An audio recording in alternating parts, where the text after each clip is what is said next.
வணக்கம் நண்பர்களே. ட்ரேடிங்குள்ள வர்றப்போ நம்ம எல்லார் மனசுலயும் ஓடுற விஷயம் என்னன்னு தெரியுமா?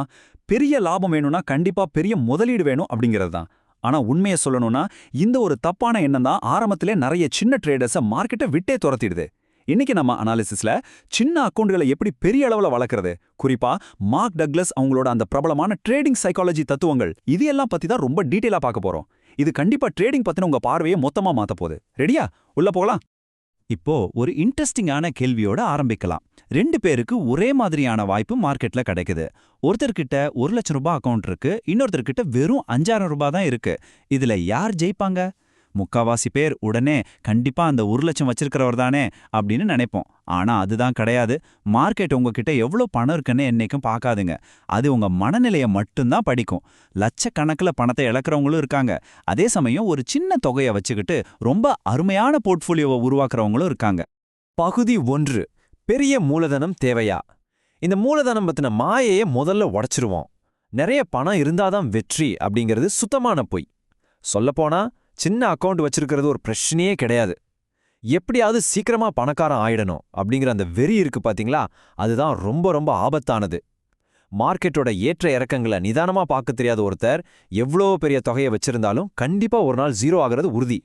பகுதி 2. சிறிய அக்கவுண்டுகளின் உளவியல் வலையமைப்பு, அதாவது தி எமோஷனல் ட்ராப். ஒரு சின்ன அக்கவுண்ட் வச்சிருக்கிறவங்களுக்கு தினமும் பணம் பண்ணியே ஆகணும் அப்படிங்கிற ஒரு அவசரம் இருந்துகிட்டே இருக்கும். ட்ரேடிங்ல நிஜமாவே ஆபத்தான விஷயம் நஷ்டம் கிடையாதுங்க, இந்த அவசரம் தான். இந்த அவசரம் தான் நம்மள லாஜிக்கா சிந்திக்க விடாம எமோஷனலா தப்பான முடிவுகளை எடுக்க வைக்குது.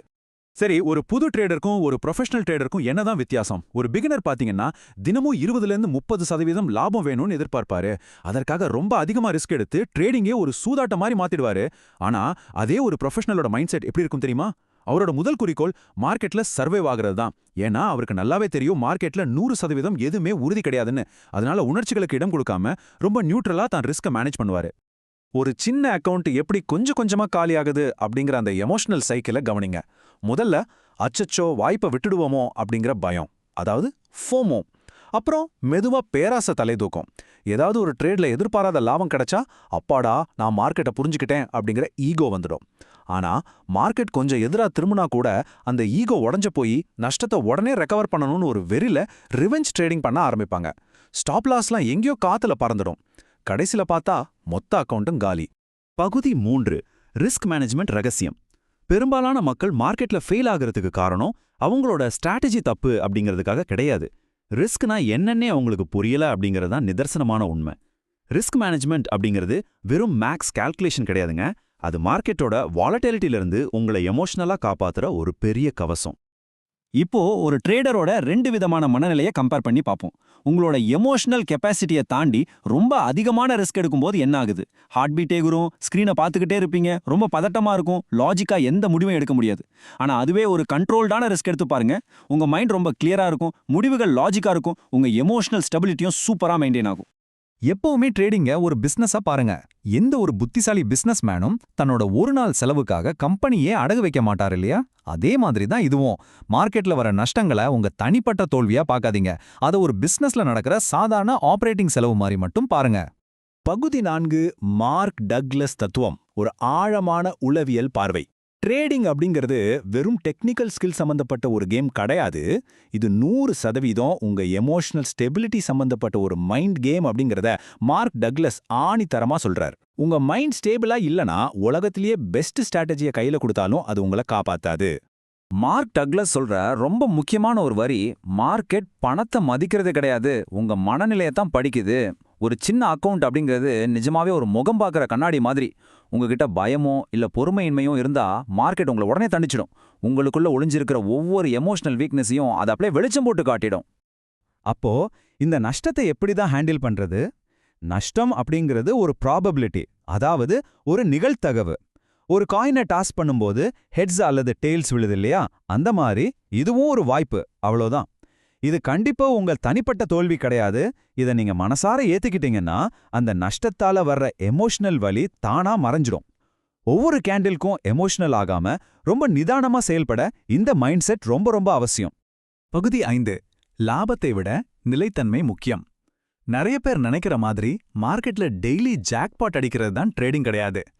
நீண்ட காலமா யார் ஒருத்தர் கன்சிஸ்டன்ட்டா சரியான ப்ராசஸை ஃபாலோ பண்றாங்களோ அவங்களுக்கு தான் மார்க்கெட் எப்போதுமே ரிவார்ட் கொடுக்கும்.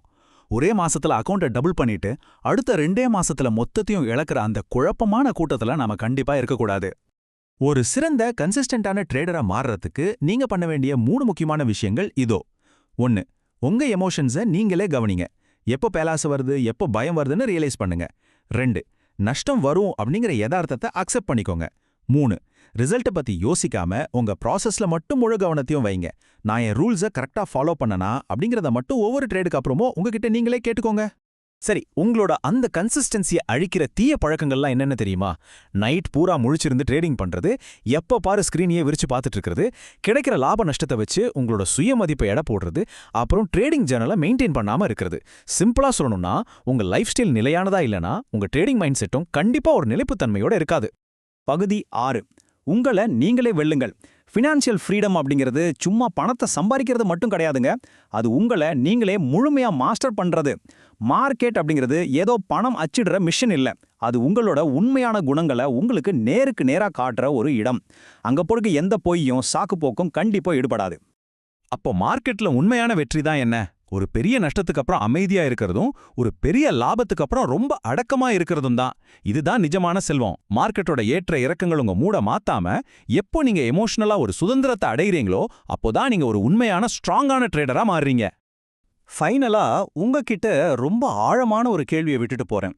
நீங்க மார்க்கெட்டை ஜெயிக்க போறீங்களா இல்ல உங்களையா? மார்க்கெட்டை உலகத்துல யாராலையும் கண்ட்ரோல் பண்ண முடியாதுங்க. ஆனா உங்களால கண்டிப்பா கண்ட்ரோல் பண்ண முடியும். உங்களை நீங்க ஜெயிச்சிட்டீங்கன்னா மார்க்கெட் உங்களை அவ்வளோ சீக்கிரம் தோற்கடிக்க முடியாது. இந்த அனாலிசிஸ் கண்டிப்பா உங்களுக்கு ஒரு புது தெளிவை கொடுத்துருக்கும்னு நம்புறேன்.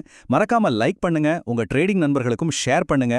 இந்த மாதிரி இன்னும் பல சுவாரஸ்யமான விளக்கங்களுக்கு நம்ம சேனலை சப்ஸ்கிரைப் பண்ணுங்க. நன்றி, மீண்டும் சந்திப்போம்.